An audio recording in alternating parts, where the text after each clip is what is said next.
Muy buenas tardes, muchísimas gracias por la invitación, padre. Es un placer formar parte de este, no sé cómo llamarlo, ciclo de jornadas, especialmente con el tema propuesto y además acompañado de Helio, de Higinia, así que estoy en muy buena compañía, es un auténtico placer estar aquí. Bien, como sabéis, yo soy historiador, luego no voy a hacer una reflexión de tipo filosófico, ni tampoco una reflexión de tipo, podemos decir, presentista, en el sentido de que yo voy a mirar el problema desde el punto de vista no del siglo XXI, sino desde mi condición de medievalista. Ahora bien, desde la Iglesia, en su tradición milenaria, desde la Iglesia antigua y medieval, que es mi especialidad, sí querría luego, al hilo del libro de Dreher, cerrar con una serie de ideas, sugerencias, reflexiones sobre cómo la experiencia benedictina, entre comillas, de la Iglesia puede servirnos de guía para la Iglesia de hoy en día. Ahora, el aviso, prevengo que el 80% de la intervención va a girar en torno a la historia de la Iglesia y no al presente de la Iglesia.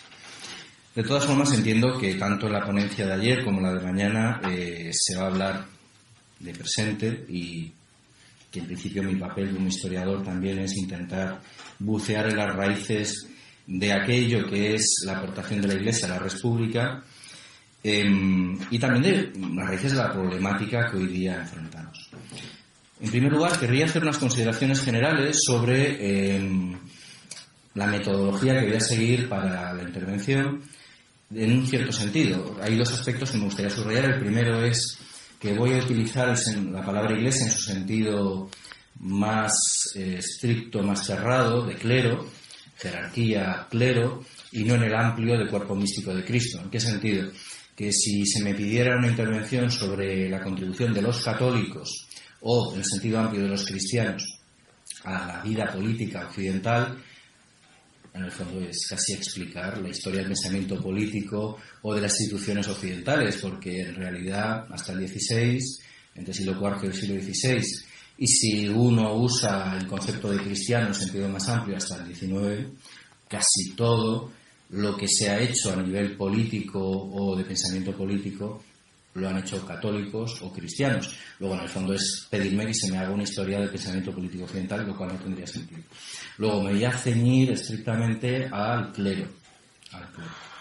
¿En qué sentido? En el sentido de que cuando una aportación procede estrictamente de la jerarquía o del clero, ya no hay duda alguna sobre el carácter católico de esa aportación.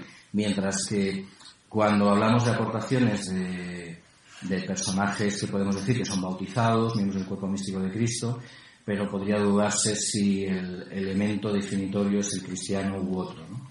Por eso he elegido solo aportaciones ligadas al clero.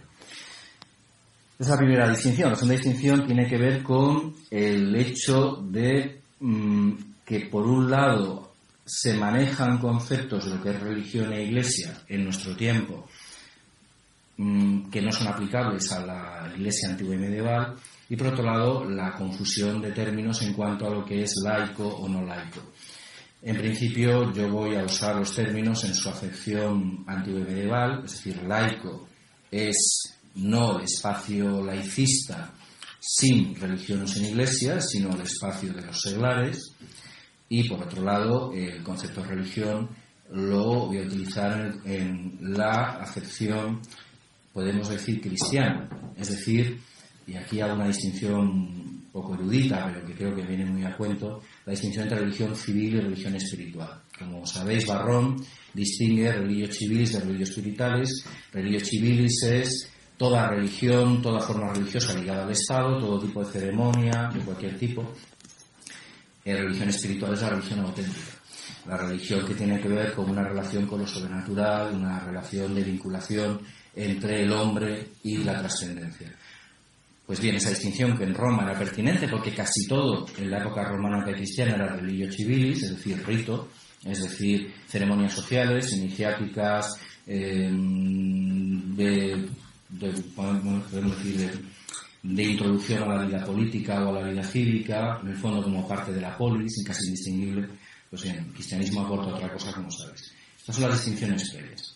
Ahora, para ser breve y no agotar el tiempo y que haya ocasión, me imagino que la idea está de debate, ¿no?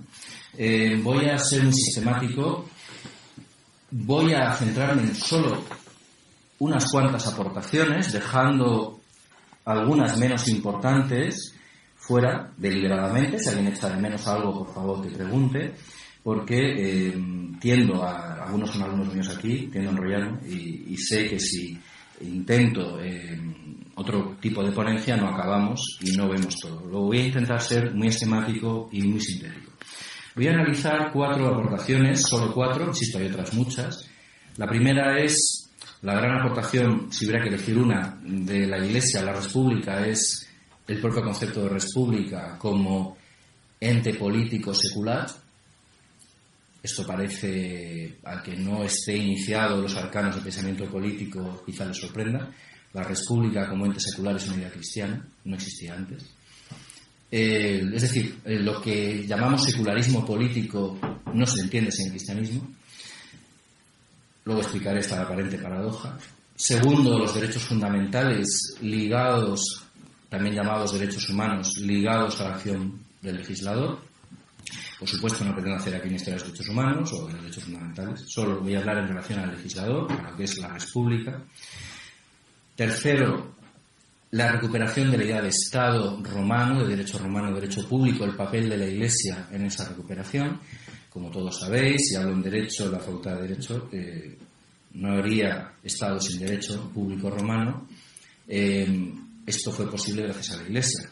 Y por último, un concepto que tiene algo que ver, aunque no sea el mismo que el derecho de resistencia, lo llamado derecho de resistencia, que tiene que ver con la separación de poderes, con la dualidad rey-reino, es decir, gobernantes-gobernados, la idea del consenso del gobernado por parte del gobernado respecto a lo que hace el gobernante. También la Iglesia juega un papel en esto. Como veis, dejo muchas cosas fuera, derecho a representación, en fin, muchísimos aspectos. Voy a centrarme solo en estos y si alguien quiere, luego en el debate se pueden desarrollar. Primera idea, como digo, el nacimiento de la República secular. Evidentemente el concepto de República romano, esto todos lo sabéis, está perfectamente determinado que tanto polis como república nacen en el mundo antiguo clásico precristiano. Esto es así de bachillerato. Ahora bien, como todos sabéis, la república o la polis, tanto la polis como la República romana, eran entidades profundamente permeadas de mos maiorum en un sentido religioso, en el sentido de que todo era sagrado. Absolutamente todo. Cualquier ceremonia pública, cualquier dignidad pública tenía una dimensión estrictamente religiosa en el sentido de religión civil. Me explico. Toda magistratura romana, toda magistratura en Atenas, Esparta, Tebas, era una magistratura religiosa. Es decir, cada vez que uno era elegido, pretor, cónsul, éforo, lo que fuera, también ejercía un sacerdocio. Ejercía una magistratura sacerdotal. De manera que todo funcionario público de cierto nivel era a la vez un sacerdote. Tenía unas funciones sacerdotales, es decir, se ingresaba en un colegio sacerdotal al mismo tiempo que se ingresaba en un colegio de lo que es una magistratura.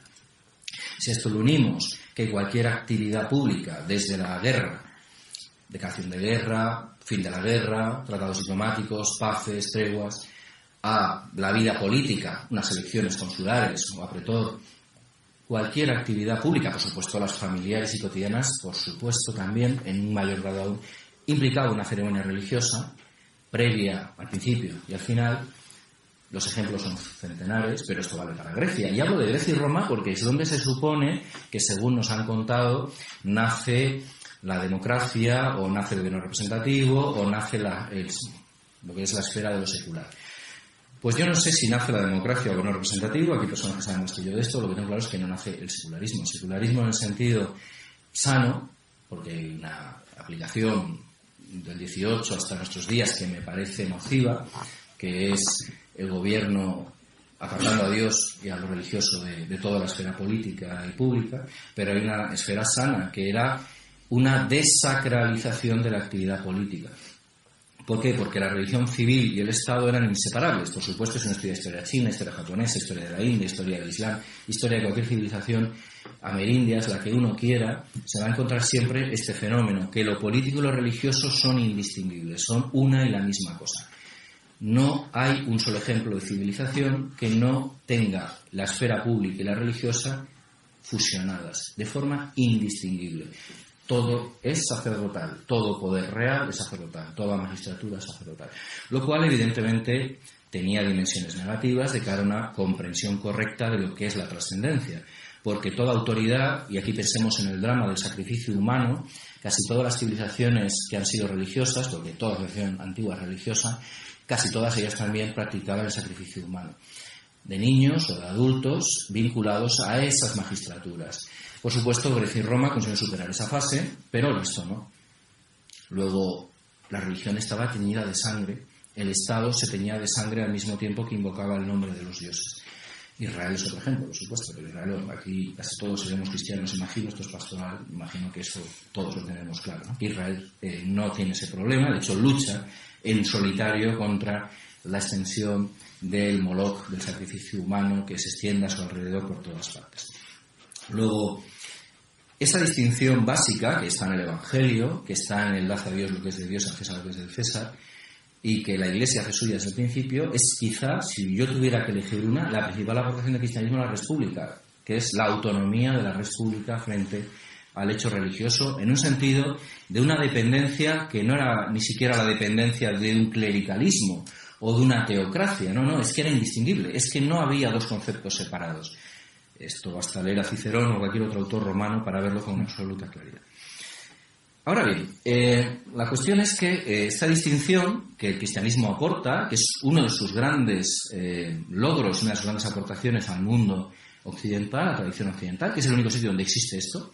Luego existe esa idea cristiana que se ha vuelto loca, que es el secularismo actual, la idea de que la religión tiene que estar fuera de la esfera pública, pero es una idea cristiana que ha enloquecido, pero el sustrato es original cristiano. En otros lugares hubiera sido imposible. Pero claro, esto tiene el problema de los dos extremos de la interpretación, porque una vez distinguidas las dos esferas, puede haber un predominio excesivo de una esfera sobre la otra. Una vez distinguidas las dos esferas, aportación cristiana, toda la Edad Media y Edad Moderna gira en torno, en cuanto a la acción política, en torno a quién tiene la supremacía. Famoso debate de las dos espadas que nos lleva a un extremo, cesaropapismo, la esfera imperial o monárquica o real pretende a esa esfera que es la Iglesia, que está claro que es distinta, porque está muy claro, los padres de la Iglesia, solo hay un rey sacerdote, que es Jesucristo, solo hay un Melquisedec, sacerdocio y realeza son incompatibles, si eres rey no eres sacerdote, si eres sacerdote no puedes ser rey. Esto que es una aportación cristiana, pero no soluciona del todo el problema. ¿Por qué? Porque los reyes o emperadores quieren que el sacerdocio les esté sometido, cesaropapismo. Toda la Alta Edad Media gira en torno a este problema.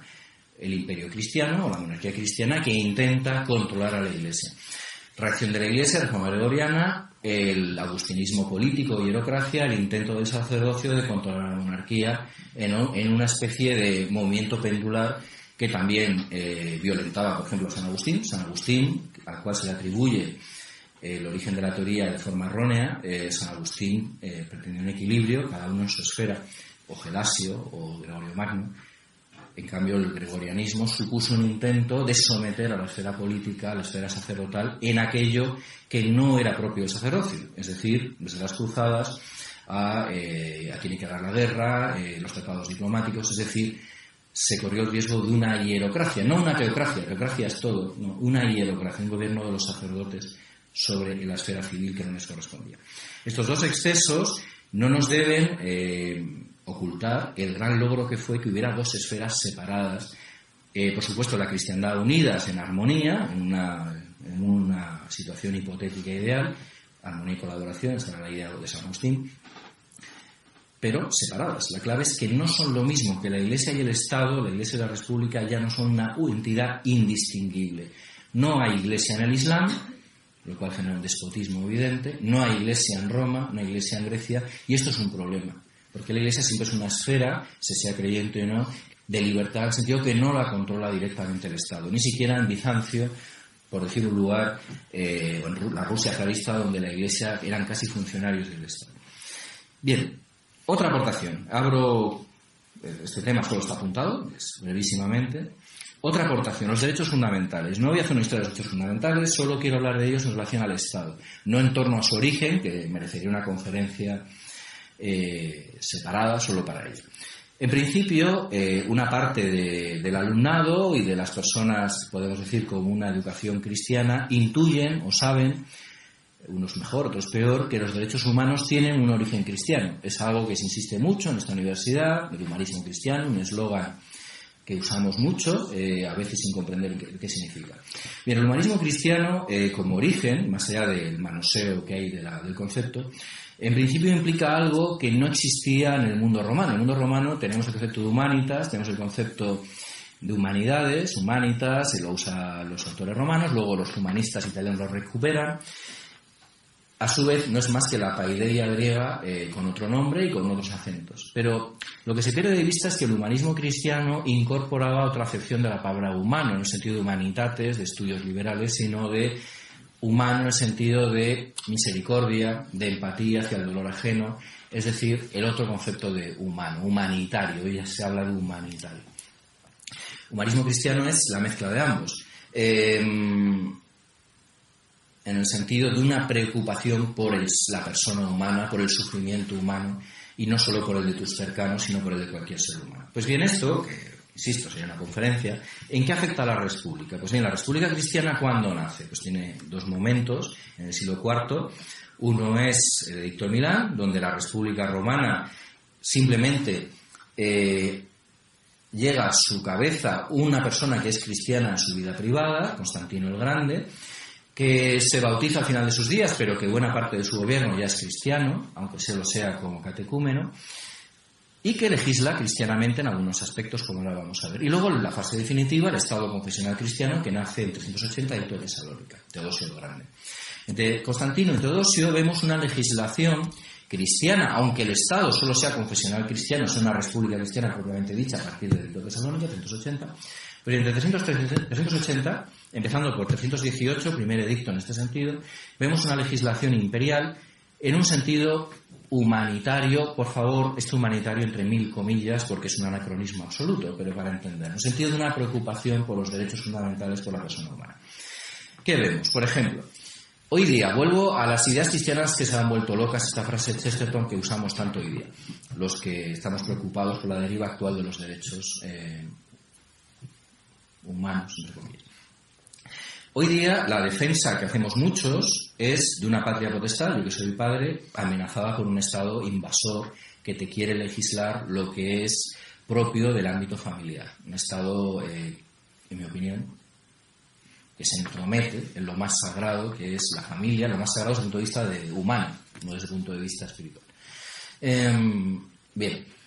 El problema en época romana era el contrario. La patria potestas era tan excesiva, tan absolutamente, yo diría casi, usando un término de nuevo anacrónico, totalitaria, que había que coartarla. La acción cristiana original fue coartar la patria potestad. La patria potestas implicaba un derecho de vida y muerte sobre los hijos. Un hijo acusado de traición podía ser liquidado en el momento por el padre. Luego la legislación altoimperial irá limitando poco a poco sus derechos, pero hasta el final del Imperio Romano Pagano, el hijo y la mujer, que estaba bajo la tuitio del pater familias, estaban a merced del castigo físico, casi a discreción del padre. Podían ser vendidos como esclavos. De hecho, en Grecia y Roma era habitual que cuando alguien se iba a endeudar, como ya sabéis, en esa época existe la esclavitud, del cual hablaré luego, una fórmula que hoy día evidentemente no tenemos los que nos hipotecamos a nuestra disposición, era en lugar de hipotecar una casa, hipotecar a los hijos. Es decir, vendías a tus hijas al prostíbulo cuando, antes de ir tú como esclavo, hoy día sería imposible, ¿no? Hoy día nuestra mentalidad post-cristiana, por muy secularizada que esté, algo nos ha quedado del cristianismo, es nadie vendería a su hija o a su hijo antes que a sí mismo. Uno iría a esclavitud antes que más. Pues no. En época greca y romana, a un padre de familia jamás se le ocurriría venderse a sí mismo o al hijo varón primogénito, no. Iban las hijas al prostíbulo. De esto hay miles de ejemplos, no uno ni dos. Era algo habitual. ¿Por qué? Porque tus hijas y tus hijos están a tu disposición para, evidentemente, seas un buen padre, amantísimo, para su protección, pero el exceso es que tenías libre disposición. No era esclavitud, porque la esclavitud ya era propiedad de sus cuerpos, pero era parecido a la esclavitud. Ejemplos de esto hay muchos, o sea, se ve en la vida cotidiana, en todos los aspectos. Y voy a hablar de uno que es el más interesante. He hablado de la compra-venta de niños, hay otro que es el infanticidio. El infanticidio es uno de los ejemplos de esto. El hecho de que hasta que no se producía la ceremonia de la lustratio, entre los 7 y los 10 días después de nacido, el padre podía, no la madre hasta la legislación de Adriano no tiene nada que decir al respecto. El padre podía hacer con el niño lo que le daba la real gana. Podía venderlo, abandonarlo, había un sitio donde se les abandonaba, o directamente, si no quería que lo encontraran, echarlo a los perros. De hecho, en buena parte de las lenguas griegas, latinas y semíticas hay un sinónimo de infanticidio que es echarlo a los perros. O sea, esto es la realidad de un mundo que se nos ha ocultado muchas veces su crudeza. ¿Por qué la patria potestad era eso? Yo lo reconozco, por tanto, tiene derechos, algunos solo, no todos, a partir de la lustratio. En Grecia hay una ceremonia exactamente igual, también para el reconocimiento de los hijos. Luego, cuidado, cuando nos han explicado lo de Esparta, muchas nos lo explican mal. Esparta parece que son unos salvajes, los éforos descartando niños deformes o débiles para el taieto, todos lo sabemos. Pues la interpretación que hacen los historiadores más recientes sobre esto es que Esparta iba por delante sobre el resto de estados griegos. Es que Atenas lo hacían los padres sin dar cuentas a nadie y descartaban niños sanos, porque en Atenas no había eugenesia. Lo que había es, ya tengo suficientes hijos, los descarto a los demás. Yo apuesto por tener uno, el resto los descarto, estén sanos o no. Mientras que Esparta lo que se aseguraba era de que estuvieran sanos. ¿Por qué? Porque Esparta, después de la batalla de Logria, tiene un problema de ciudadanos y lo que quiere es asegurarse de que no se descarta ningún sano. Luego fue un avance tremendo en nuestra mentalidad, sí. Pobrecitos los descartados, sí, pero al menos se aseguraban de que ningún sano fuera descartado. El resto, en Tebas, en Atenas, en Corinto, descartaban a voluntad del padre, sin control ninguno. Esta es la realidad. Pues bien, llega Constantino el Grande, 318, y una de las primeras cosas que hace es legislar prohibiendo esto, prohibiendo el infanticidio, limitando la patria potestad. Por supuesto, como todo lo que hizo Constantino, muy tímido, porque él, como en tantos otros temas, aparte que era un medio pagano, estaba en proceso de conversión al cristianismo, siempre fue tímido, hasta Valentiniano, hay que irse a 374, no se prohíbe del todo. El infanticidio tardó el imperio 70 años de cristianización en darse cuenta de que el infanticidio había que acabar con él de forma radical, es decir, asimilando abandono de niños a homicidio en el código romano. Está en el código teodosiano, se puede consultar.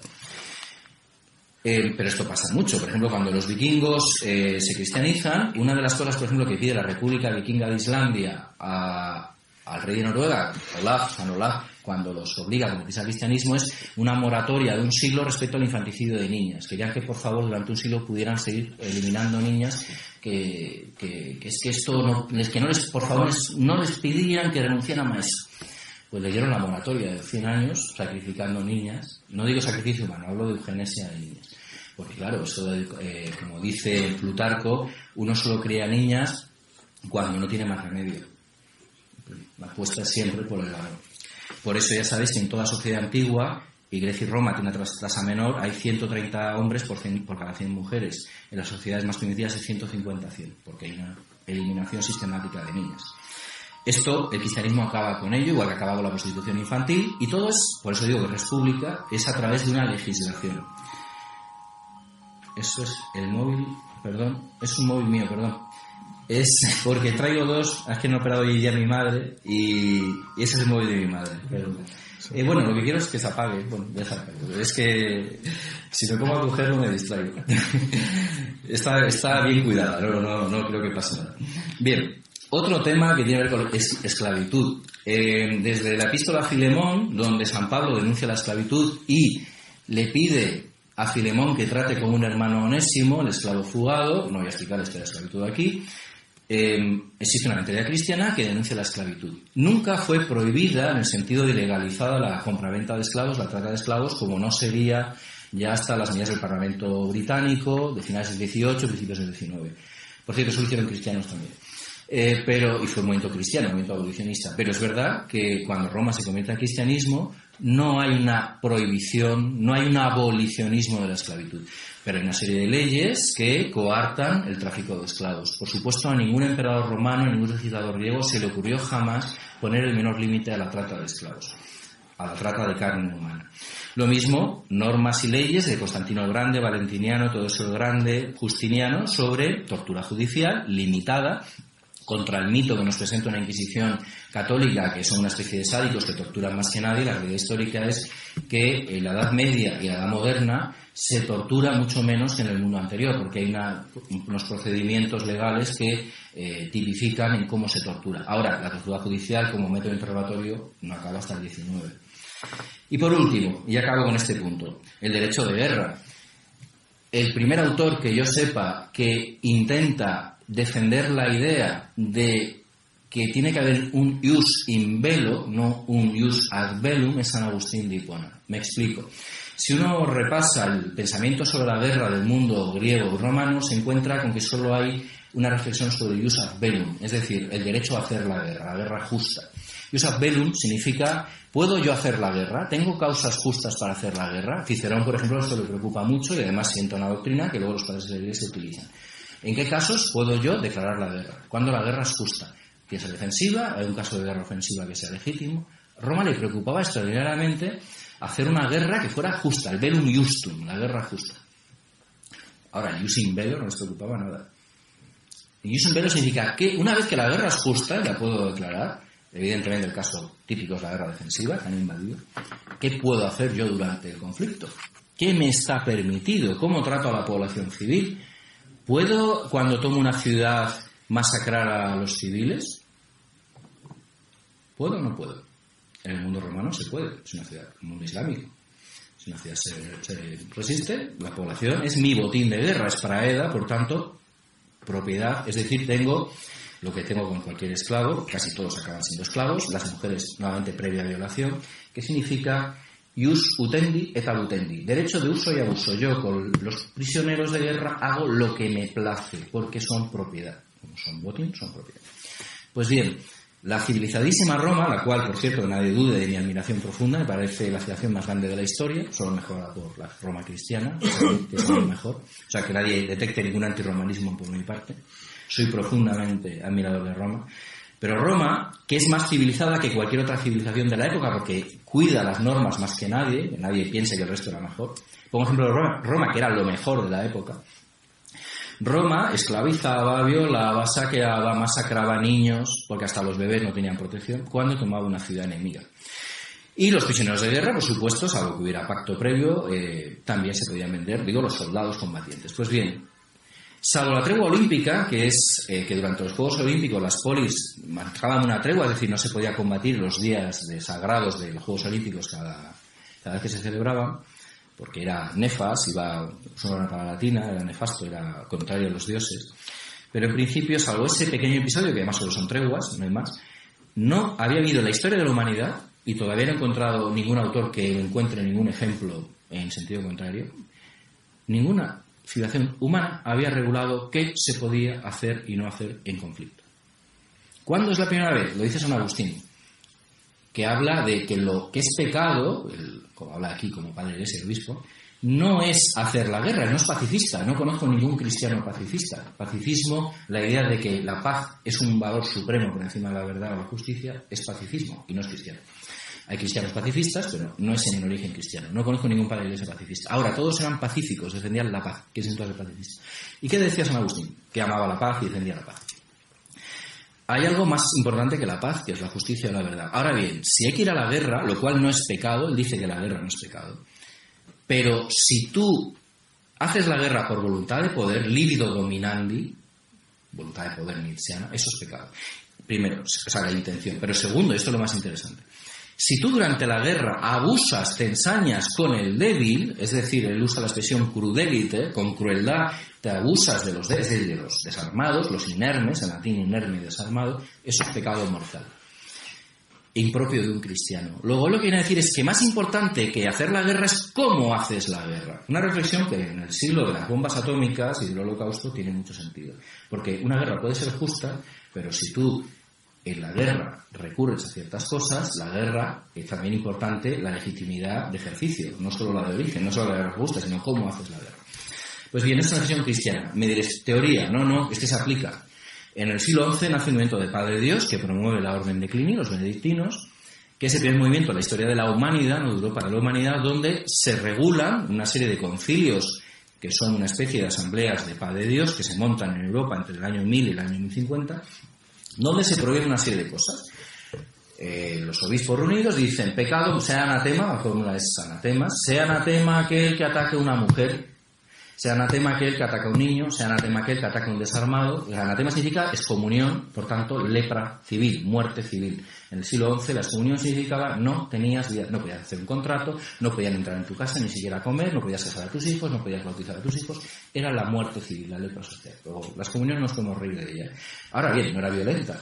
Era violencia espiritual, pero no carnal, no había castigo físico. O sea, a los señores de la guerra de la época se les dice, si atacas a desarmados, a mujeres, a niños, a comerciantes, a ancianos, es comunión. Y funcionó, pacificaron Europa. Por desgracia, esto no duró mucho, con la guerra de los 100 años se acaba, y además solo se aplicó entre cristianos, quedaron excluidos los musulmanes y los judíos. Pero es muchísimo más de lo que había hecho nadie en la historia humana. Pensad que para llegar a mínimos de derecho en la guerra, ius in bello, hay que irse a principios del siglo XX, Convención de la Haya, Convención de Ginebra, que por cierto no sabéis que no se aplicaron hasta después de la Segunda Guerra Mundial, porque la Convención de la Haya y la Convención de Ginebra fueron papel mojado en la Primera Guerra Mundial, no se cumplieron. Que dude de mi palabra, que se lea una historia de cómo trataron los civiles en la Primera Guerra Mundial.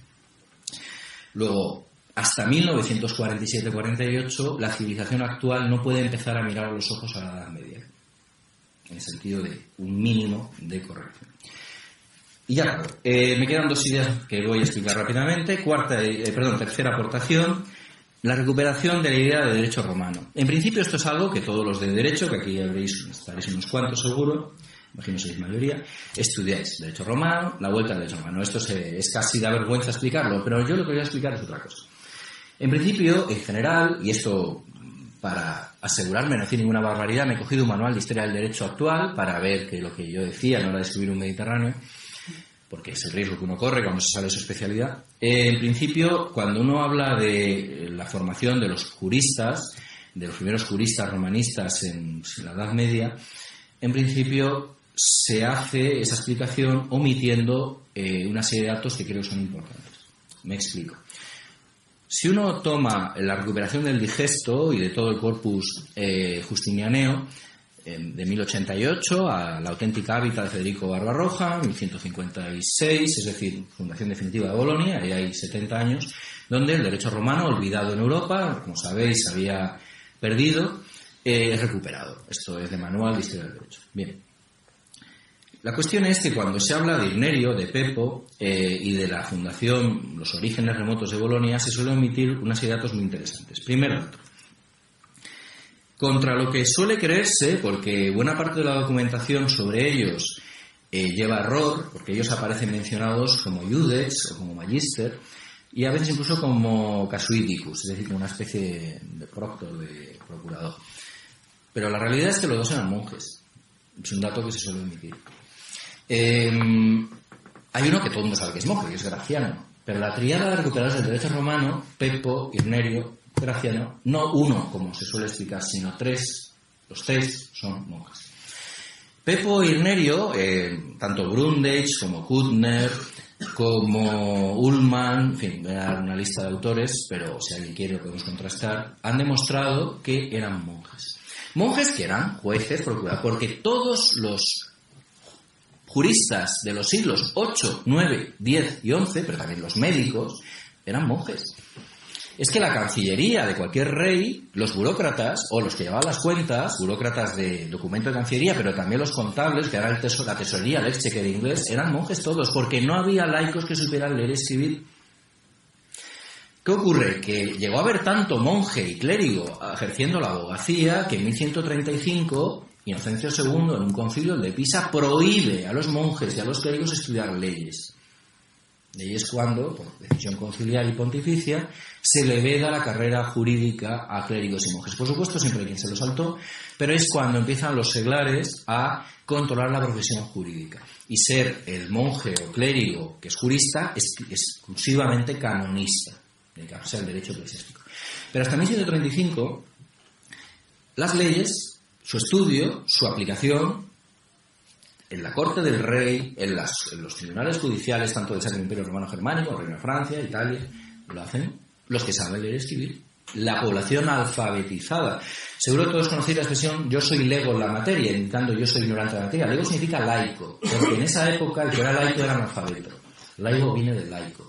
Es decir, clerecía en inglés y en francés todavía clerc significa persona burócrata, un clerc, un oficinista. Clérigo era el oficinista, porque solo los clérigos sabían leer y escribir. Esto se ha olvidado. Y se ha olvidado que los que traen el derecho romano, Nerio, Pepo y Graciano, el del decreto, son monjes. Graciano Camaldulense, los otros dos saben exactamente qué tipo de monjes eran. ¿Pero de dónde vienen? Pues los dos eran jueces y juristas al servicio de Matilde de Toscana. La condesa Matilde de Toscana, una de las grandes mujeres de la Edad Media, por cierto, escritora, escribió 2 libros, es la gran aliada de Gregorio VII. Es la que cuando, seguro conocéis todos Canosa, o espero, cuando Enrique IV acude a la humillación de Canosa ante Gregorio VII, el Papa dice, que culmina la reforma gregoriana, mejor dicho, donde está con Matilde, la mujer más poderosa de Italia, una mujer cultísima. Pues bien, ¿de dónde salen estos dos monjes que inician la operación del derecho romano a partir del códice encontrado del Digesto Justinianeo? En la corte de Matilde, son hombres de Gregorio VII. Luego Irnerio es verdad que acabará cambiando de bandos y al bando imperial, será juez del imperio, pero proceden de ese ambiente, porque la reforma gregoriana pone en valor el derecho romano. Gregorio VII era un entusiasta del derecho romano, hasta el punto que envió a todas las bibliotecas de los monasterios, esto es un dato que muy pocos historiadores de derecho conocen, porque la verdad los historiadores de derecho son romanistas, no son de medieval. Gregorio VII ha enviado suyos alegados a todas las bibliotecas monásticas de Europa buscando códices de derecho romano. Luego, la reforma gregoriana y el derecho romano vienen de la mano. Y ya Graciano, esto sí es bien sabido por todo el mundo, con su decretum acaba de popularizar la representación del derecho romano vía derecho canónico. Luego, no habría habido derecho romano sin el clero, sin el monacato. Y sin derecho romano no hay Estado, como todos saben. No habría habido ius commun, no habría habido nada. No habría habido concepto de lo público. Y acabo ya. Antes de ir al último punto, se me ha olvidado un punto dentro de una anécdota que es categoría. A ver, seguro, ahora voy a hablar de la ley regla de imperio, una ley imperial romana muy importante, ahora hablaré de ella para acabar, pero antes quiero decir una cosa. Esa ley se conserva una placa de mármol con la unción romana donde está su texto hoy día. Lo que no se suele saber es dónde estaba puesta. Esa ley grabada, de cincel, en granito, con mármol, como todas las leyes imperiales, estaba puesta en San Juan de Letrán. Se encontró en el siglo X y el Papa Silvestre II ordenó que adornara lo que es el pórtico de entrada a San Juan de Letrán, que como sabéis era la principal iglesia papal de la Edad Media, porque los papas de la Edad Media no vivían en el Vaticano, vivían en Letrán. La principal basílica era San Pedro, estaban los restos de San Pedro y San Pablo, era el lugar de peregrinación, pero donde vivían los papas era en San Juan de Letrán. Luego era el Vaticano de la época a todos los efectos. Pues allí estaba clavada en la pared la Lex Regia de Imperio de Vespasiano. Esto habla del valor que se le daba a la ley romana por los papas. No era cualquier valor. Ellos tenían claro que ellos también eran herederos de la Roma imperial, no solo de San Pedro. Y acabo. La última aportación, dentro de otras muchas, que insisto me he dejado deliberadamente fuera, la última aportación de la Iglesia a la res pública, desde el punto de vista del creador. Y luego ahora haré un breve excursus en nuestro tiempo. El derecho de resistencia, lo he mencionado antes. Lo que es una tradición muy medieval que tiene que ver con la oposición a un gobernante tiránico. Es bien conocida la resistencia a las tiranías en la polis griega, la estasis, la guerra civil en Grecia, entre partidarios del tirano y partidarios de las oligarquías, porque cuidado, la lucha de la tiranía en Grecia no es una lucha entre demócratas y tiranicidas y el tirano, normalmente es la lucha entre oligarquías y tirano, solo al final será entre demócratas y tiranos. Normalmente los tiranos son los que traen la democracia, casi siempre, por cierto, en Grecia. Pues bien, estos tiranos, que son populistas, aplicando el término de la época, se enfrentan, es verdad, muchas veces a rebeliones cívicas que acaban o intentan acabar con su despotismo. Pero en ningún caso, si uno lee Sócrates o cualquier pensador de la estasis, de la guerra civil en Grecia, se encuentra con una teoría de la justicia del derecho de rebelión. En principio, esto no es algo en lo cual se profundice. ¿En qué sentido? Que les falta un elemento, que es el elemento de lo que hoy día llamaríamos un anacronismo absoluto, por supuesto, objeción de conciencia. Es decir, que tu conciencia te dicta una ley moral distinta a al bien público.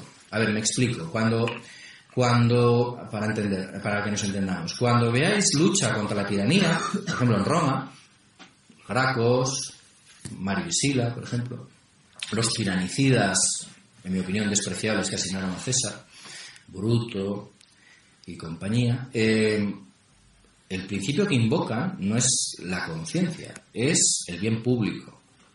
Es decir, matan a César o acaban con el tirano que sea porque el bien público lo exige. Ese es el criterio. El bien común, el bien público, el bien de la república está por encima de la obediencia al poder constituido. Poder constituido tiránico en este caso, ¿no? Bien, el pensamiento cristiano es distinto, al menos el medieval. Y que el medieval que nos lleva a los jesuitas del 17, por ejemplo, ¿no? Esto va de otra manera. Vamos a ver. Si uno estudia los padres de la Iglesia y la tradición política medieval, y hablo solo del clero, insisto, voy a dejar fuera a lo que no es estrictamente vinculado a la Iglesia, directamente a la jerarquía, uno ve que aunque el bien público sea otro, y voy a poner ejemplos, hay algún bien superior al bien del Estado, que es la conciencia. Es decir, el bien objetivo cristiano, lo que es la recta conciencia cristiana. De manera que tú puedes estar convencido de que un gobernante está legitimado para hacer lo que hace, pero hay una ley superior que es la ley cristiana. Ya acabo. A ver si expreso bien esta idea. Si uno toma, por ejemplo, Boecio y sigue una hilera de pensadores y héroes de esta resistencia contra el poder tiránico y acaba, por ejemplo, en Santo Tomás Moro, ve que siempre se da la misma pauta. La pauta es la siguiente. Ellos aplican una idea que expresa mejor que nadie San Isidoro de Sevilla, según la cual la frase es muy célebre: si rex eris y recte facas, si non facas non eris, es decir, serás rey si actúas rectamente, si no dejarás de ser rey. La idea de que un poder tiránico es aquel que no obra rectamente, pero ese rectamente en San Isidoro de Sevilla y en toda la tradición cristiana posterior no implica el bien común, no implica el bien de la res pública. Rectamente es acorde a la ley moral, a la ley cristiana. Es decir, que si tú, el ejemplo que da San Isidoro es claro, por ejemplo, realizas una serie de actos inmorales, aunque sean para el bien público, dejas de ser un gobernante legítimo, y es legítimo derribarte. Esto está en las etimologías, pero también él, como arzobispo de Sevilla, en el Cuarto Concilio de Toledo, sancionó la deposición de un rey tiránico. Es decir, lo llevó a la práctica. Boecio, que recuerda tanto a Santo Tomás Moro, es primer ministro de Teodorico el Grande, un grandísimo rey, probablemente el rey germánico más grande de todos, excelente gobernante, pero que había encerrado al Papa San Juan I, mártir, en unas mazmorras y había muerto. Pues bien, la defensa de la libertad de la Iglesia, en este primer ministro que recuerda su vida tanto a la de Tomás Moro, le llevó a enfrentarse a su rey y perdió la vida, por eso es beato de la Iglesia, el gran matemático Boecio y filósofo. Pero como Boecio, Tomás Becket, Tomás Moro, la lista es muy larga. Es decir, el derecho de resistencia a un poder tiránico, la idea de que la lex regia de imperio no era válida, esta ley que mencionaba antes, una ley imperial que decía que era ley, es decir, que era bueno, porque aquí hay una asimilación de lo que es legal a lo que es bueno en el derecho imperial, tardoimperial, en el sentido de el quod principi placuit legis habet vigorem, es decir, lo que le place al gobernante tiene valor de ley, es decir, lo único que vale es lo que ha salido del corazón del gobernante, eso es ley sagrada. Recordad que en el Imperio Romano, a partir de Diocleciano, toda ley que se enviaba había que recibirla en prosquinesis, es decir, postrando la cabeza contra el suelo cuando llegaba la ley. Esa era la sacralización de la ley. Una ley absolutamente positiva en el sentido que el seniano de derecho positivo, el legislador arbitrariamente decide y ya está, no hay más criterio. Contra eso los cristianos decían que no. Daba igual la voluntad del gobernante. Lo que importaba era la recta conciencia. Y esto, de nuevo, aunque por supuesto el paralelismo se lleva a cabo en el mundo grecorromano, es una nueva visión que tiene que ver con la recta conciencia, y esto es interior. No lo dicta algo externo a ti, no lo dicta el Estado, no lo dicta ni siquiera la patria, lo dicta tu recta conciencia. Y esto es una aportación cristiana. Ahora bien, todo esto en cuanto a la visión histórica. Cierro con una reflexión desde nuestros días. Mi sensación, y alguno probablemente se sorprenderá o escandalizará, no le gustará lo que voy a ir, mi sensación desde 2019 es que hemos retrocedido en algunas de estas cuestiones que he planteado.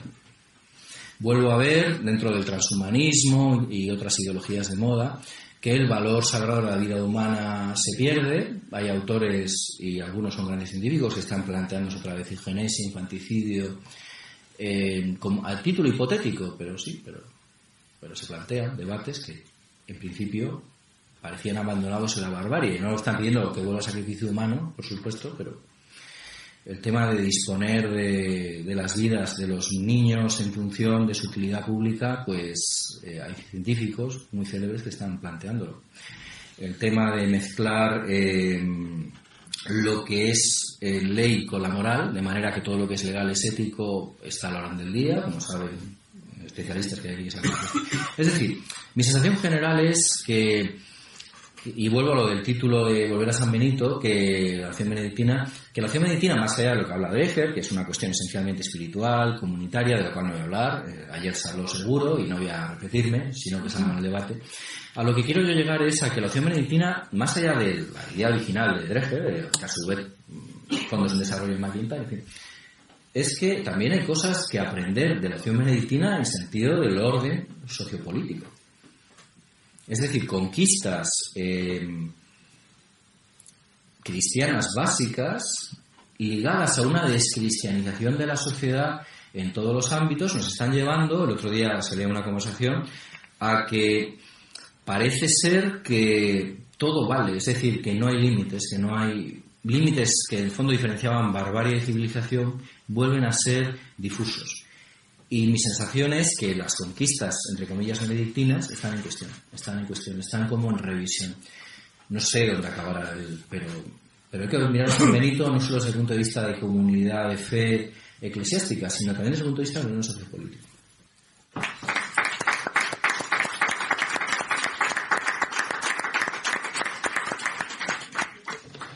Pues muchísimas gracias, Alejandro. Si os parece, abrimos un turno de preguntas. Buenas tardes, gracias por sus palabras. Bueno, yo quería preguntarle sobre el principio de su oposición. Nos ha explicado que la Iglesia ha contribuido en separar lo público de lo privado, en este caso la religión, ¿no?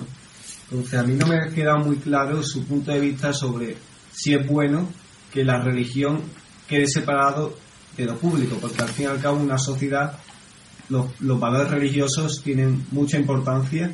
Entonces yo no veo muy claro que se pueda transmitir esos valores religiosos que tienen mucha importancia en una sociedad a lo público, es decir, a las instituciones políticas, y por lo tanto cuando tomamos decisiones, pues que la religión puede influir también en esas decisiones. A ver, la pregunta es muy pertinente porque esto, por supuesto, el que desarrollarlo no se va a entender mal. El que me conozca sabe que yo dedico mi vida precisamente a eso que usted ha expuesto, lo que has expuesto.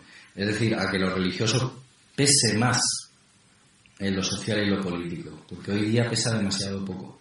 O sea, que estoy completamente de acuerdo. No, yo lo que he dicho es otra cosa. Es, en una época en que era indistinguible lo religioso de lo político, y por tanto se perdía de vista lo que era estrictamente sobrenatural, es decir, lo que llama Barrón la religión espiritual, era necesario separarlo. ¿Por qué? Porque se hacían en nombre de la divinidad, de lo sobrenatural, verdaderas aberraciones. Cada vez he hablado de las matanzas, por ejemplo, que hacía la más civilizada de todas, que era Roma, cuando tomaba una ciudad. Todo eso se hacía en nombre de la divinidad, con todo tipo de ceremonias religiosas que sancionaban. Y eso en la época anterior, incluso con sacrificios humanos. Era necesario que los religiosos se percibiera como la relación, la religio que vinculaba, el vínculo que unía al ser humano con lo trascendente, con lo sobrenatural. No como una especie de a ver cómo lo llamo, de cosmovisión política que la polis, el Estado, llevaba adherida y que era indistinguible de lo que es la espiritualidad. Un ejemplo de esto es que, por ejemplo, en Roma no hay espiritualidad auténtica, es decir, lo que es la vida interior, la idea de oración privada, Roma la desconoce. Toda oración es pública, es una puesta en escena, es teatro todo. Teatro se lo cree, no digo teatro en el sentido que sea falso, sino que es una puesta en escena. Solo concibe la oración pública para que sea vista, lo que es la oración ceremonial. Era una religión como esta que a veces sufrimos en España, cada vez menos, de la gente que pues, considera que la primera comunión, el matrimonio, cada vez menos, los bautizos son ritos de paso sociales y que los realiza sin tener ninguna conciencia o vivencia de ello, ¿no? Luego, imaginaros una sociedad en la cual todo el mundo, incluidos los que desprecian eso, el 99% y fuera a misa, el 99% comulgara, el 99% se bautizara, se casara, porque se supone que es lo que hay que hacer. Claro, y donde aquellos que de verdad nos lo creyéramos y rezáramos en privado y fuéramos una especie de locos, porque había gente así, los estoicos, alguno más, pero eran vistos como chiflados. La religión era un asunto público, no privado. Privado en el sentido de conciencia. Ahora, en ese sentido me refiero, que la dimensión privada de la conciencia, que Israel sí la tenía clara, Roma y Grecia la desconocían. Y eso hacía necesario separar. Ahora, no separar en el sentido de que lo religioso no tuviera que influir, guiar lo público, sino en el sentido de que hubiera una distinción de esferas, a eso me refiero. Yo personalmente soy partidario de que lo religioso influye a lo público, pero no que se confunda. Ahora me has entendido mejor, ¿no? Quería preguntarle sobre lo que habla usted del nacimiento de la república secular. Estoy de acuerdo con esa idea de que es algo cristiano. Entonces esta pregunta no es tanto para discutirlo, sino para aclararme yo que tengo un poco de confusión con esto. También en cuanto a ese que en la antigüedad el magistrado era el sacerdote, ¿no? Que había una centralización del poder político. Mi conclusión viene de la obra de Kantorovich, cuando los cuerpos del rey, que sí que habla que durante la época carolingia y en otras épocas sí que hay una analogía entre Cristo y el rey, al que se le llama el de Cristo, los que tienen dos naturalezas, la divina le viene por la gracia, etcétera. O sea, ahí sí que estamos viendo una sacralización del poder político y un sacerdocio, digamos, que se le atribuye al rey. Entonces mi pregunta es si este problema es por una visión parcial de Kantorovich, que toma como ejemplos así aislados, o se centra mucho en el caso francés, que es como más galicanista, incluso ya en la Edad Media, o es que verdaderamente todavía pervive como una sacralización pagana del poder durante la Edad Media. Una pregunta preciosa y para dedicarle 20 minutos, pero vamos, intentaré ser brevísimo.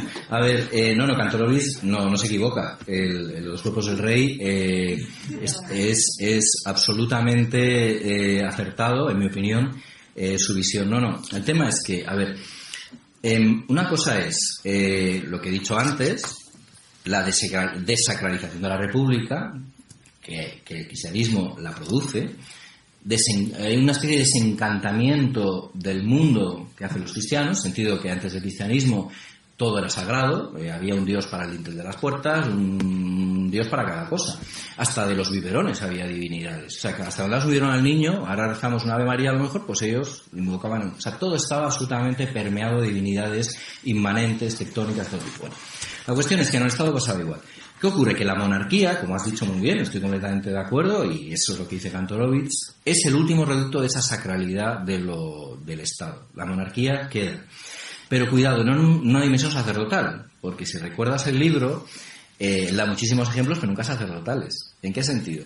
En que lo analiza mucho el Jerónimo Normando, analiza a los carolingios, lo que hay es... Y es lo máximo que se le permite a estos monarcas que son cesaropapistas y que por tanto quieren revestirse de formas sacerdotales a toda costa, porque saben que eso les da una legitimidad extra, pero hay un límite, que no pueden ser ordenados sacerdotes, porque está en el Evangelio descartado. En el Evangelio, las epístolas paulinas, padres de la Iglesia, en fin. Entonces, ¿a qué recurren? Por supuesto, con ayuda de los papas que ellos controlan, al diaconado.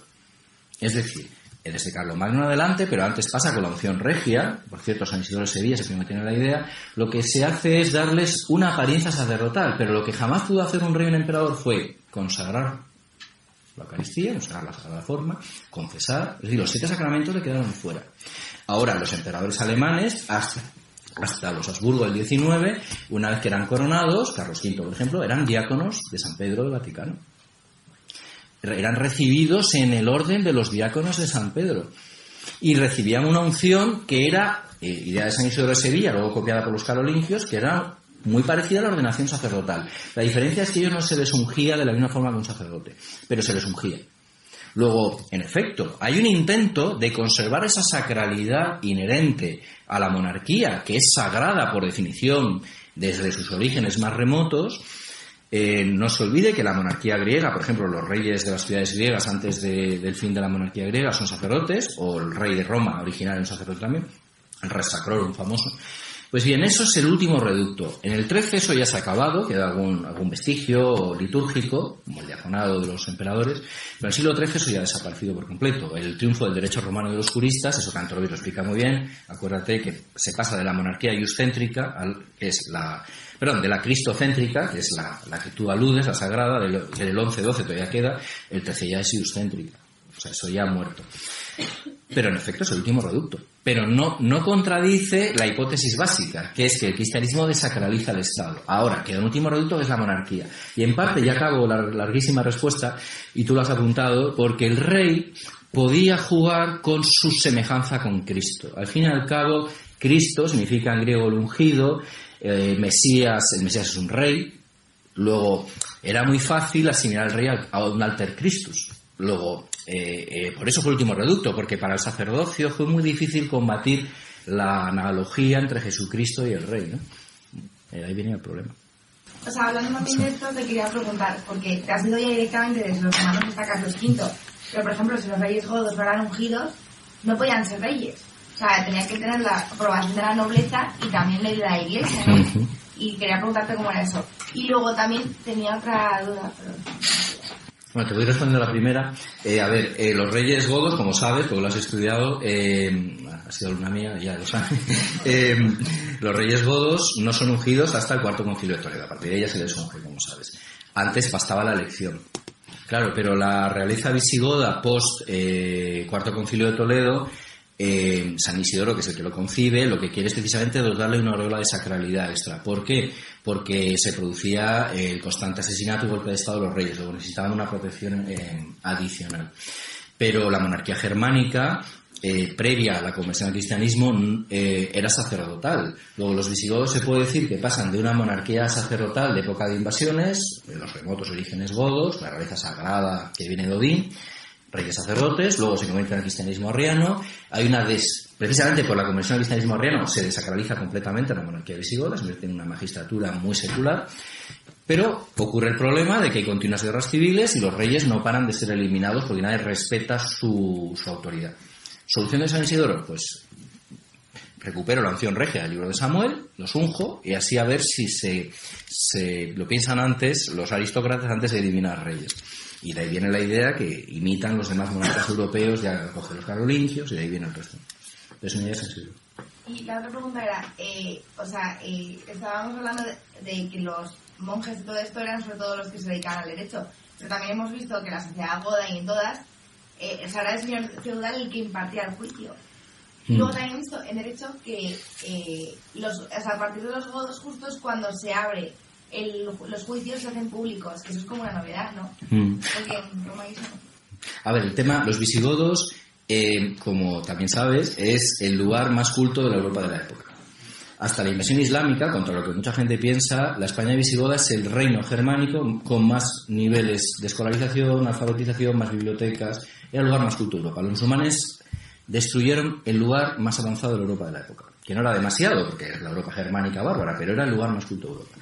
Por eso, en la España visigoda había jueces seglares y juristas seglares cuando el resto de Europa ya había desaparecido. El mundo franco, el mundo anglosajón, el mundo lombardo ya no había. Aquí todavía había. En cambio, ya en la época de la Reconquista, por ejemplo, entre los visigodos mozárabes, los visigodos bajo dominio islámico, ya el juez es el obispo. ¿Por qué? Porque queda el episcopado mozárabe como el iudex de las comunidades mozárabes, porque precisamente se ha perdido esos legistas seglares de época visigoda. Entonces, una cosa es que el jurista sea un monje, pero por supuesto el monje no juzga nunca. O sea, cuando digo iudex, significa iudex en el sentido de que está juzgando en nombre del que tiene el poder para juzgar, pues el señor feudal, el emperador, que tiene autoridad pública. Precisamente los clérigos tienen prohibido penas, por ejemplo, de sangre. No pueden verse, por derecho canónico, implicados en una pena que implique derramamiento de sangre. Luego, juez en el sentido de que está al lado de la condesa Matilda diciéndole cuál es el derecho, pero la que pronuncia la sentencia es la condesa. Igual que la Inquisición decía al poder secular que alguien era hereje, pero la Inquisición no condenaba a nadie, no tenía, claro, los estados pontificios no tenían jurisdicción. Es decir, poder de vida y muerte nunca lo tuvo la Iglesia, no podía tenerlo. Luego el juez es otro. Yo quiero preguntar por el presente. Has terminado diciendo que, o sea, que todos estos avances, y bueno, estamos en una época de retroceso pues, por todo este tema del transhumanismo, etcétera. ¿Cuáles serían, en tu opinión, las propuestas para los católicos que deberían hacer para, digamos, recuperar? Pues cito a Dreher, nos lo dijo el otro día. Primero, para decirle algo al mundo, tenemos que empezar por ser nosotros realmente una comunidad, realmente auténticos, vivir la fe. Y claro, ahora mismo el mundo nos mira, o nos ignora, nos desprecia. En parte porque ha habido una secularización, un anticlericarismo, todo, sí. Pero lo que me gusta de la propuesta de Dreher es que primero míratelo tú a ti mismo, reconstrúyete y a lo mejor el mundo te escucha. A lo mejor. De momento el problema lo tenemos nosotros. Entonces la primera propuesta es, como él dice, reconstruye tu propia comunidad para poder decirle algo al mundo. Porque claro, estos monjes dijeron algo al mundo y el mundo, incluido los bárbaros que los mataban, había días que los mataban y días que les escuchaban. Porque cuando los monjes benedictinos iban a los vikingos a convertirles, los vikingos a los 100 primeros monjes que les enviaron los mataron a todos, de formas terribles. En el templo de Uppsala, me gusta hablar de los vikingos porque tienen tan buena fama, son tan simpáticos, que me gusta decir la verdad sobre ellos, ¿no? En Uppsala, el templo de Odín de Uppsala, la capital de Suecia, estaban las pieles colgadas de todos los misioneros que habían ido matando, las tenían ahí expuestas, estilo Juego de Tronos. Luego, hasta que llegó uno y le hicieron caso. ¿Por qué? Pues lo respetaba.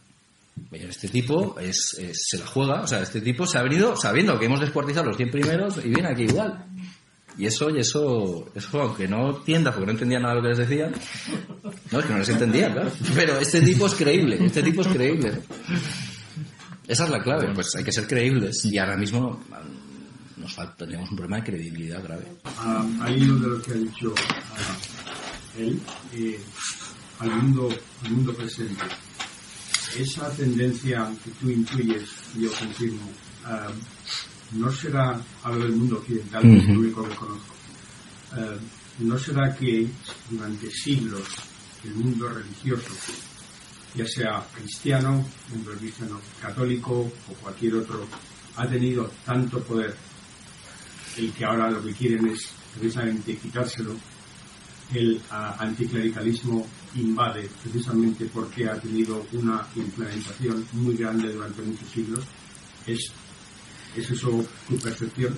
¿Eso quizá el motivo? Pero es que esa percepción, Pablo, me parece válida para el 19. Ahora estamos en otra historia. O sea, quiero decir, el anticlericalismo explicaba el 19 y parte del 20, y parte es evidentemente un momento pendular, excesivo poder de la Iglesia, que bueno, no era tan excesivo, pero bueno, la percepción. Yo creo desde mayo 68 la guerra sota. O sea, el tema es que no van a por nosotros ya por un tema anticlericalismo, estructuras de poder, aparte que es que ya no se dan. Esto es una batalla entre dos cosmovisiones, y en una está todas aquellas que le dan valor a una serie de principios, y por otro lado los que no. Y yo creo que ya no tiene nada que ver con el anticlericalismo. Mi percepción es, por ejemplo, yo que soy muy joven todavía, más mayor que algunos de vosotros, pero joven todavía, yo he vivido los últimos rescoldos del anticlericalismo. Pero cuando ahora me encuentro gente anticristiana, no son anticristianos por anticlericales o incluso antievangelio, no, es que lo que les da indiferencia o desprecia eso es el hecho religioso, sobrenatural, la posibilidad de que haya algo por encima del ser humano. que le pueda dar un sentido, decir lo que tiene que hacer o no, es eso, es el rechazo absoluto a eso, ¿no? Que haya referencias más allá del propio ser humano y de su capricho, de su voluntad. Esa es mi percepción. Yo viví de pequeño los últimos individuos, crecí entre dos fuentes, una de este lado y otra del otro lado, en la otra parte. Entonces tenía mucho lío en la cabeza. Entonces viví el hecho de que lo que rechazaban realmente eran los señores vestidos de negro. Era una cosa terrible. No se paraban a pensar en el más allá. Todo lo que representaban ellos, hablamos de los rescoldos de la guerra, entonces era un odio. Claro, pero Pablo, porque en España, por el tema del franquismo, todavía hasta hace poco todavía podía haber gente que asociara Iglesia a poder, o sea, en el sentido de intentar explicar el resentimiento de algunos, pero es una anomalía en el conjunto de Occidente. O sea, en Occidente están en otra cosa desde hace mucho tiempo. Lo que pasa es que aquí el hecho del franquismo ha hecho que la nueva batalla, que es la que en el resto del mundo occidental había empezado, llegue aquí más tarde. La revolución cultural ha llegado más tarde porque antes estábamos en la otra, ¿no? Que es una batalla del 19, en el fondo. En Francia está resuelto ya en la Tercera República, ¿no? Aquí, en cambio, se ha resuelto hace muy poco. Por eso nos hemos incorporado a la nueva batalla muy tarde. Pero la batalla, yo creo, mi sensación es para la gente de 20, 30 años, no tiene que ver con el anticlericalismo. Esa es mi sensación. Me empeño en decirle a mi familia y amigos que esto no es Europa. Pero...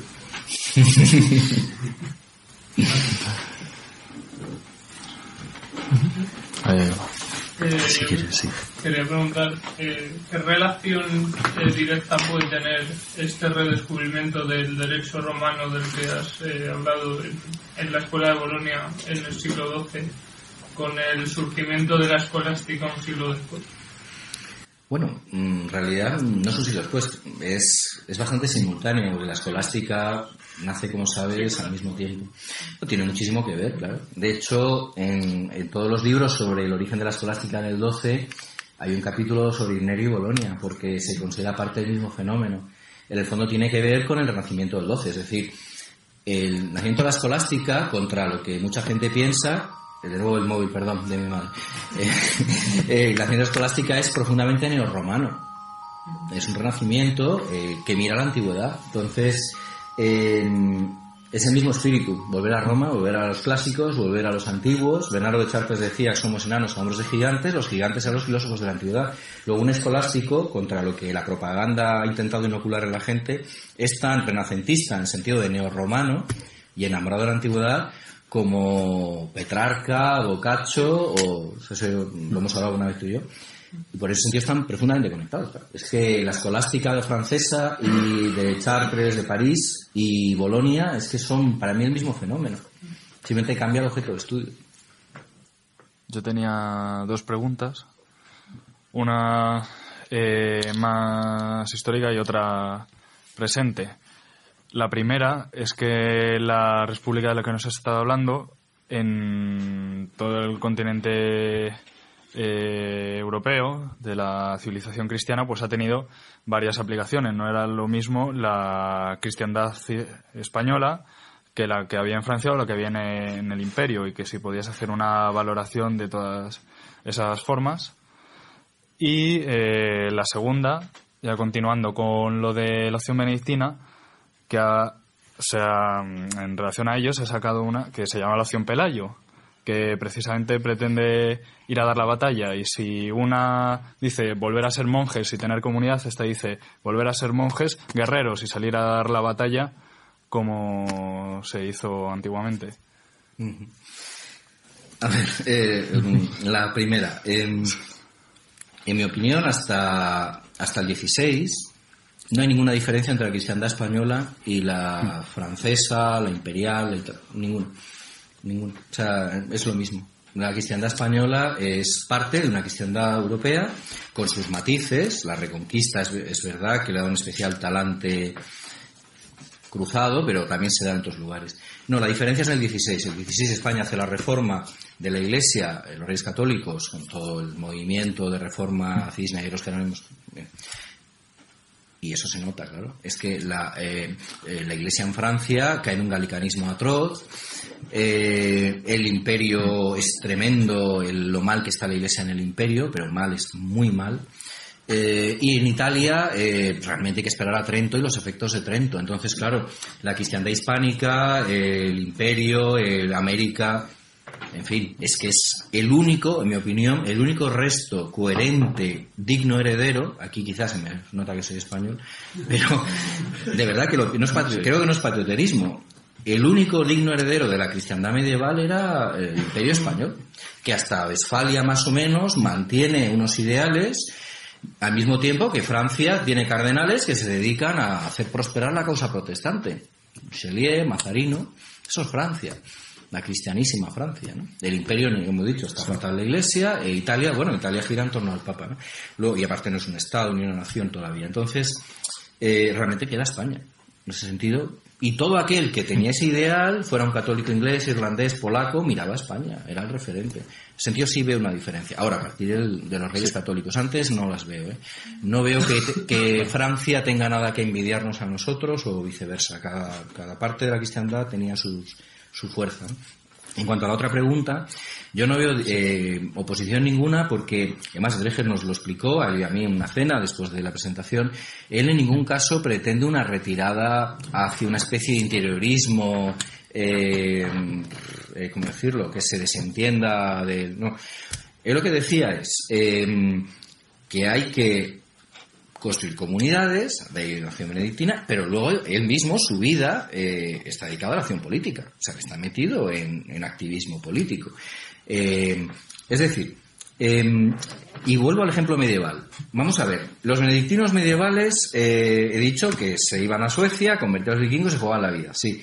Pero también los encontramos en cancillerías, de primeros ministros, hacen la paz de Dios, montan las cruzadas... lo cual significa que fueran maravillosas, pero lo pongo como ejemplo de que los benedictinos, cuando vieron que había una situación de emergencia, que el clero secular, obispos, clero secular en general, no estaban a la altura, porque no estaban, los monjes cogieron y salieron a los monasterios y arreglaron ellos el problema.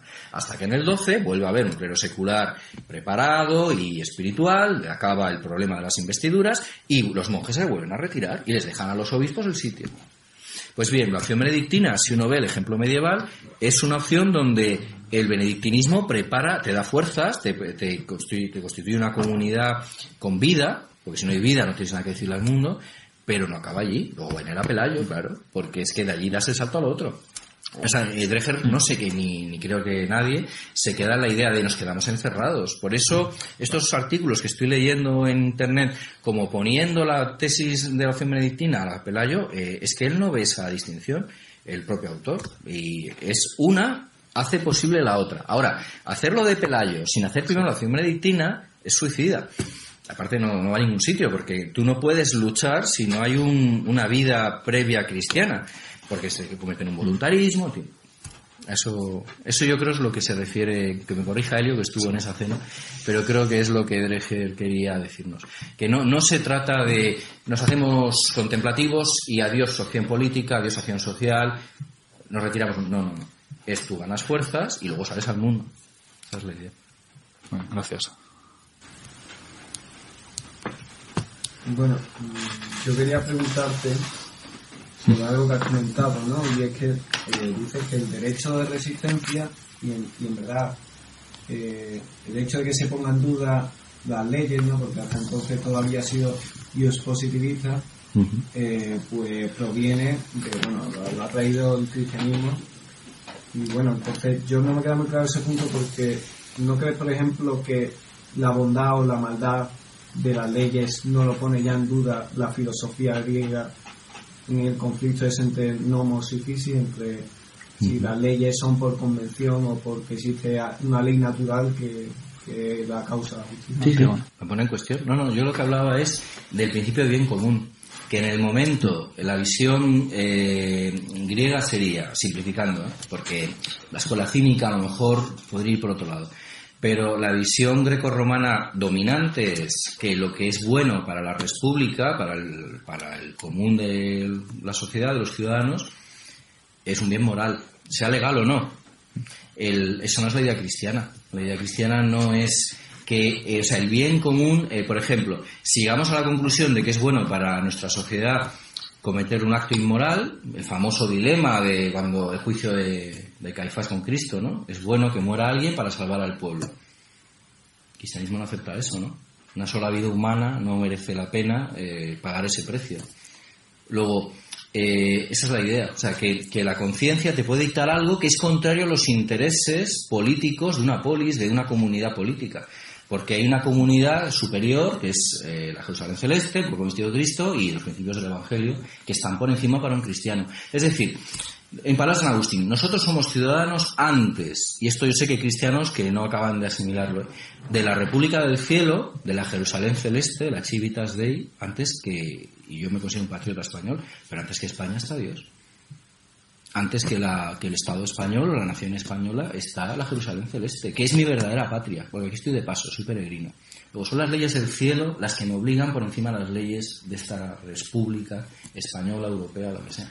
Y eso es absolutamente incomprensible para un pagano. De hecho, los paganos, ya sabes que a los cristianos llamaban ateos, les acusaban de asebeia, es decir, ateísmo y paganismo. Paganismo en el sentido, nosotros llamamos paganos, en el sentido de impíos. Porque la impietas máxima para un romano era, precisamente porque estaba sacralizada, no acatar la república en todos los términos, considerar que había algo por encima de la república. ¿Y qué hacen los cristianos? Decir, no, hay algo encima, la República del Cielo, la Jerusalén celeste. Eso es absolutamente revolucionario. Un romano jamás lo aceptaría. Porque la República celeste y la humana son una y la misma cosa, no puede haber una encima de la otra. Está en la ciudad de Dios, San Agustín. Y eso no es revolucionario. ¿Cuándo lo escribe revolucionario? Siguiendo la línea del compañero, ha hablado usted de la escuela de los jesuitas en el 17 del 31 que se refiere a Padre Mariana. ¿Cómo justificaba en la tradición de San Agustín el tiranicidio, por lo que es tan famosamente conocido, digamos? Bueno, la Juan de Mariana es, primero hay que tener el contexto de la lucha entre católicos y protestantes. Ya sabéis que hubo un jesuita, intentó asesinar a Enrique IV, luego otro a Luis XIII, está la conspiración de la pólvora, que por cierto el papado aprobó en secreto. Es decir, los propios papas montaban revoluciones contra protestantes, luego tenían que tener una doctrina del tiranicidio. Ahora bien, hay que decir que la doctrina del tiranicidio en la Edad Media es condenada, hay un concilio que la condena solemnemente, diciendo que es justo derribar al tirano pero no darle muerte. O sea, que la Iglesia nunca dijo que fuera legítimo dar muerte al tirano. Ahora, sí dijo que era justo al tirano derribarlo. O sea, que había derecho a lo que se llama derecho de justa resistencia al opresor. Ahora, Juan de Mariana, ya legitimar el asesinato, eso ya es algo que la Edad Media no llegó a eso. Es algo ya del contexto monarcas protestantes, guerra de religiones. A la Edad Media Juan de Mariana le hubiera parecido muy radical. Pero está claro que si piensas San Isidoro, como has dicho. Pues muy bien, muchísimas gracias, Alejandro. Ya